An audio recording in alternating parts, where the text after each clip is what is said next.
Kao što vidite, danas se bavimo temom vatra. Zašto baš vatra? Ona je element života, jedno od prvih otkrića čoveka i ona je dalje pretpostavka za razvoj civilizacije. U današnjoj epizodi bavit ćemo se sa nekoliko načina na koje možete da zapalite vatru. Ja sam Manojlo, a vi ste na kanalu Operativni građani.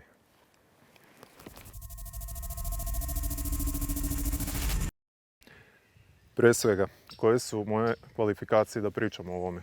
Neke od ovih veština koje ćete vidjeti sam naučio na osnovnoj diverzantskoj obuci u 63. padobranskoj brigadi na dobrovoljnom služenju vojnog roka.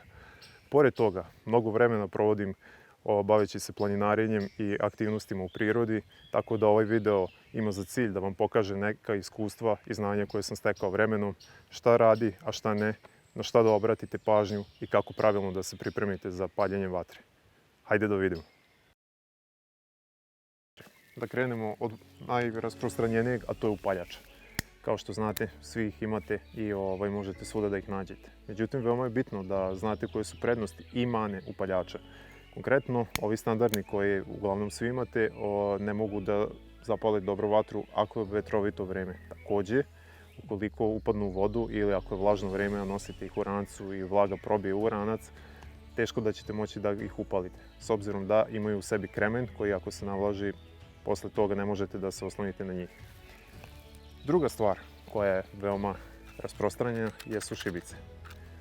Kao što znate, takođe imaju mnogo više čak mana nego upaljač, zato što veoma ih je teško zapaliti na vetrovitom vremenu i isto kao upaljač, ukoliko upadnu u vodu, možete da se pozdravite sa njima. I treći, svima najzanimljiviji način jeste kresivo.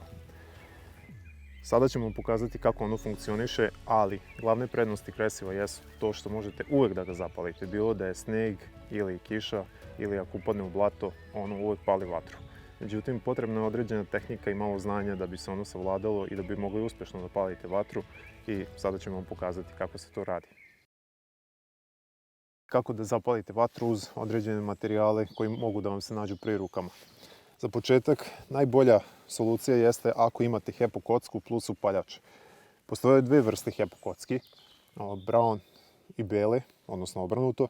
Najbolja situacija jeste ako imate upaljač zajedno sa njima, zato što onda ćete rešiti pitanje vatre veoma brzo. Kao što vidite, oni se odmah zapale i mogu dosta dugo da gore.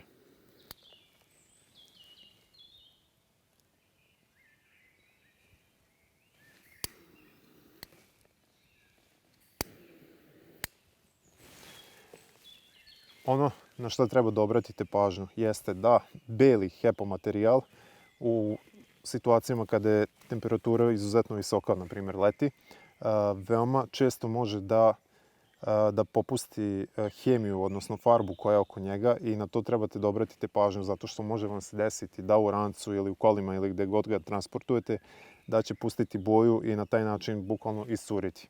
Tako da u slučaju da leti kampujete ili šta god, koristite uvek brown HEPO kocki, s obzirom da one nemaju ta svojstva. Sledeći materijal koji imamo jesu pamučne loptice. Način na koji ih pripremite jeste da nađete pamuk, da li tufere za šminku ili običnu vatu, ali bitno je da je 100% pamuk u pitanju i stavite ih, odnosno namažete ih vazelinom. One tako imaju mnogo zapaljivija svojstva nego klasičan materijal, što ćete sad i da vidite. I odmah hvataju vatru. To je jedan od priprema koje možete da uradite pre nego što idete u šumu. Ukoliko nemate ta sredstva za paljenje vatre, veoma je bitno da nosite prvu pomoć sa sobom, uvek. Ne samo iz razloga medicine, već zato što određena sredstva možete da koristite kao sredstva za potpalu. Na primjer, zavoje. Nisu idealni, ali su svakako bolji nego nemati ništa.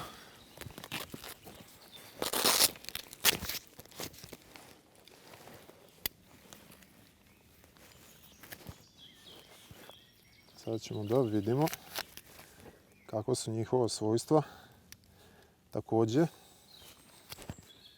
možete da koristite i njihov omot za potpalu.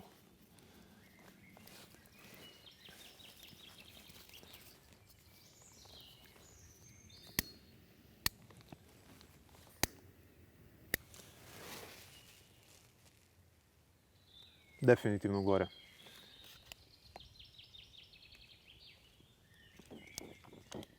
E sad, vidjeli ste sve kako ovo funkcioniše kada palimo sa upaljačem.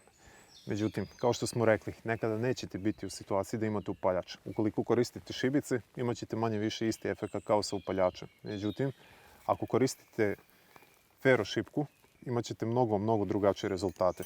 Hajde da vidimo sada. Što se tiče HEPO kocki, one toliko ne prihvataju fero šipku kao što to čini plamen od upaljača.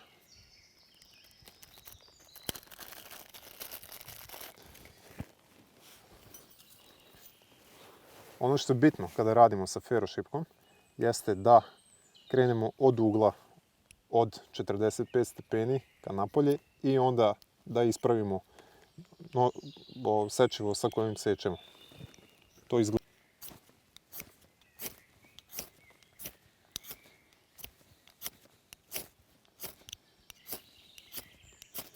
Kao što vidite, HEPO kocke nisu savršen materijal za ovo.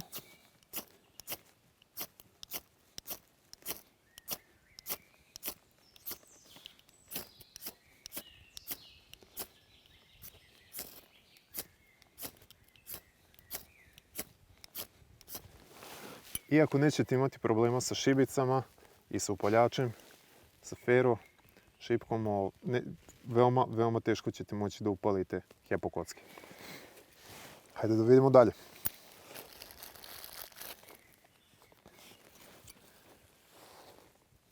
Loptice od pamuka sa vazelinom bi trebalo da budu veoma lako upaljene.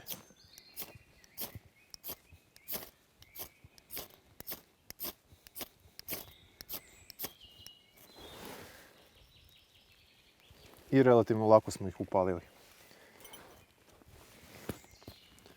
Sa druge strane, medicinska oprema.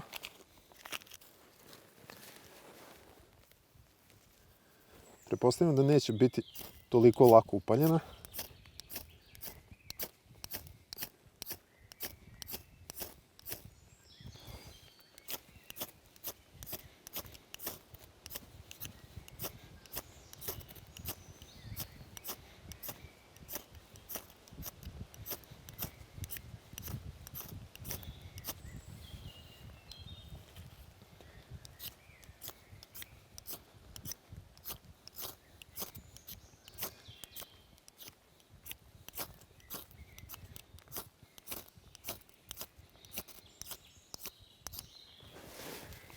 Kao što vidite, jedino gaza može da se zapali sa ferom. Šibice same po sebi rade odlično kada su suve. To svi znamo. Međutim, šta se dešava onda kada se pokvase? Rezultat uglavnom nije sličan ovome. Kao što vidite, veoma brzo gore. Veoma se ovaj deo koji je obrađen veoma brzo zapali, a ne dobijete željeni plamen. Hajde da testiramo opet.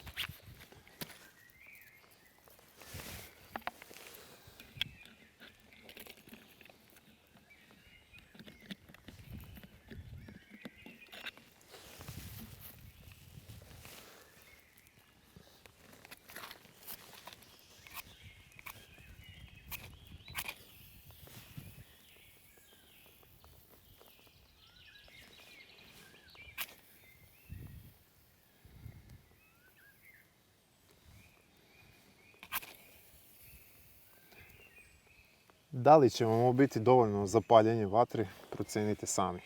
Ali u svakom slučaju, jedna stvar koju možete da uradite da bi povećali svoje šanse paljenja šibica kada one odu u vodu ili ukoliko se nalazite u vlažnom području, kao što je na primjer jesen ili proleće, pada kiša konstantno i vi ste mokri, jeste to da pojačate šibice, odnosno da ih prelakirate sa lakom za nokte, ili da ih utopite u pre toga rastopljeni vosak ili smolu koju nađete od drveta, naravno od borova. Tako da, hajde sad da vidimo.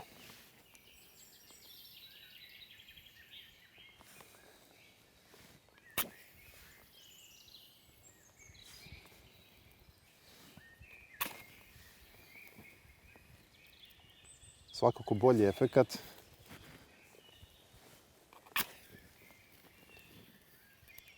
Nego same šibice. Naravno, idealan način jeste da imate više njih, tako da nemojte se samo oslanjati na jednu, dve ili tri. Gledajte da ih imate što više. Ukoliko baš nemate sreće i nađete se u situaciji da nemate ni jedno od prethodno rečenih sredstava, uvek možete da se oslonite na prirodu. Tako, bitno je da nađete drvo koje je dovoljno suvo za potpalu. Idealno bi bilo da to bude neki četinar poput bora ili sličnog, ali ne znači da ćete uvek biti u idealnoj prilici. Veoma verovatno da nećete. Tako da je najbitnije da nađete suvo drvo i da ga obradite za potpalu. Hajde da vidimo. Sada ćemo pokazati kako da obradite drvo da bi od njega dobili što više sredstava za potpalu. Naravno, veoma je bitno da ne koristite jako malo sredstava, već da gledate da ih što pre nabavite, odnosno da ih imate što više, zato što kada boravite u prirodi, vi se zapravo trkate sa vremenom. Prije nego što noć padne, vi možete da nađete dovoljno luči za potpalu. Međutim, ukoliko padne noć, vi niste adekvatno osvetljeni. Teško da ćete moći mnogo toga napraviti. Kao što vidite, kada imate nož, ovo vam ide solidno. Međutim, ukoliko imate veći nož ili jednostavno želite da sačuvate svoju snagu, možete da koristite alternativni metod. Isto možete da radite i sa sikirom. Odnosno sekirom, pardon.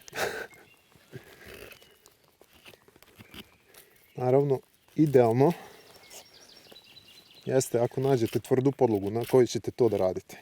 U ovom konkretnom primjeru mi gledamo da nam to bude u blizini ložišta i da nam ovi opiljci koji lete na sve strane ne odu predaleko, s obzirom da se nalazimo na neravnom terenu.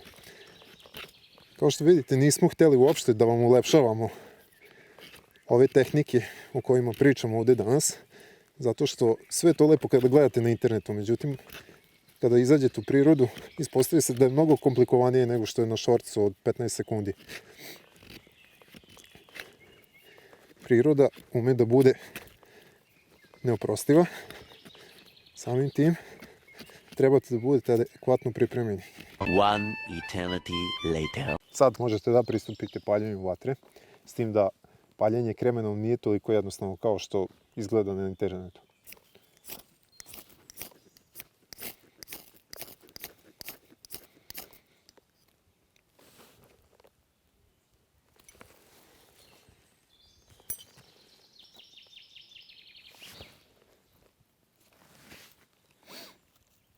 Kada upalite vatru, najbitnije je da imate dodatnih sredstava sa kojima možete da je pojačate. Znači, prvo krećemo od najsitnijih stavki, najsitnijih opiljaka koje smo napravili, zatim gledamo neke malo veće grančice da bi došli do nekih srednjih poput ovih i naravno onda veće.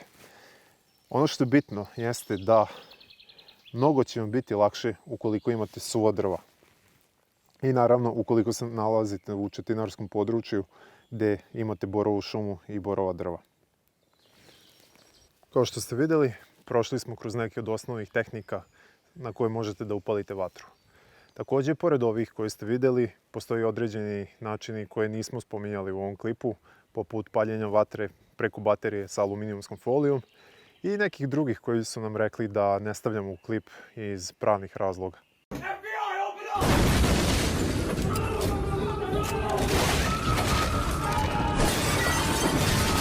E sad, zašto je bitno da znamo ovakve stvari?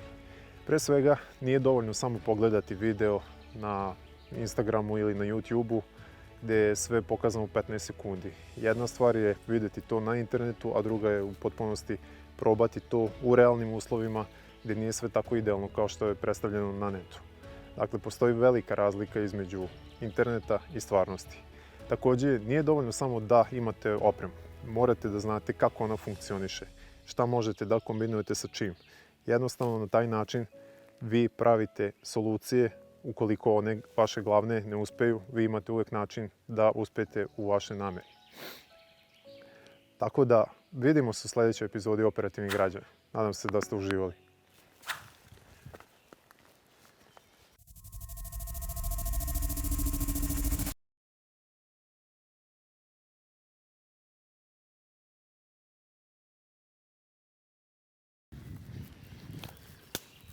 I za kraj, savjet dana.